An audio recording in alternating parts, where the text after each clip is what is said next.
హ్మ్. అందరికీ నమస్కారం అండి. నా పేరు బిక్కిన విశ్వేశ్వరరావు. భారతీయ జనతా పార్టీ కాకినాడ జిల్లా అధ్యక్షుడిని.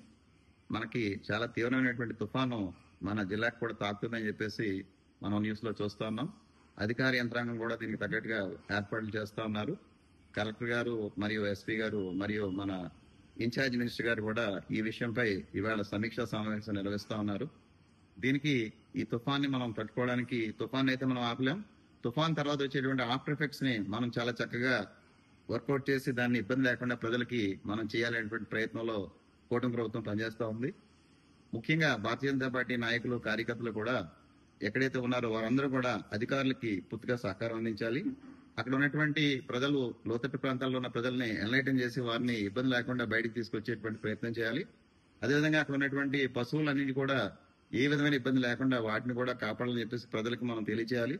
ఈ తుఫాన్ని ఎదుర్కోవడానికి మనం అందరం కూడా ఏకస్తులై వర్క్ చేసి ఏ విధమైన ఇబ్బంది లేకుండా ప్రజలకు ఎవరికి కూడా అసౌకర్యం కలగకుండా చూసేటువంటి బాధ్యత మనం అందరం కూడా చేయాలి. ముఖ్యంగా భారతీయ జనతా పార్టీ నాయకుల్ని మరొకసారి కోరి ప్రార్థిస్తున్నాను. మీరందరూ కూడా నిరంతరం ఈ తుఫాను ఇంపాక్ట్ నుంచి మనందరూ బయటపడే వరకు కూడా అందరూ కూడా రెగ్యులర్ గా ప్రజలతో మమేకమై వారికి ఉన్నటువంటి సమస్యలు ఏమున్నాయనేటువంటి అధికారుల దృష్టికి తీసుకురావాలి. మనందరం కూడా ఈ తుఫాన్ని ఈ విపత్తుని ధైర్యంగా ఎదుర్కొని ముందుకెళ్లాలని చెప్పేసి నా తరపున పార్టీ తరపున అదేవిధంగా మీ అందరి తరపున కోరుతూ సెలవు తీసుకున్నాను. నమస్కారం.